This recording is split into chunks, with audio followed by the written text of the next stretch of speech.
ধর ধর কাঁকড়া ধর কাঁকড়া ধর ধর রে সোনু না কামড়ি দেবে হাত কেটে দেবে ধরা হয়েছে হয়েছে তোর আইনে কাঁকড়া ভরে দি বর্মাকে দিবি গে নিয়ে এখনো মাছ আছে অনেক আয় তাড়াতাড়ি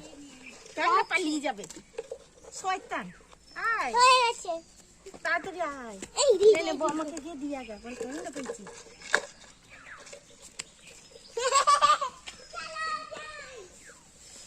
রেখে দিয়ে আসবি মগটা পুঁটি মাছ ঠিক বলেছিস তো সোনু দেখি কামড়ি দেন এটা পালিয়ে যাবে শুভ টক করে বানিয়ে কি বলে জলদি না মামা কিছু সব করবে না লাল মাছ ধরিস না পালিয়ে যাচ্ছে সব সোনু ছেলে দাঁড়া লাল মাছ একদম পাচ্ছে হাত দিকে দিয়ে এখনই বিপুর ওয়াটা দি ঢুকিয়ে দিয়েছি দাঁড়া উঠলে পালিয়ে যাচ্ছে অনেক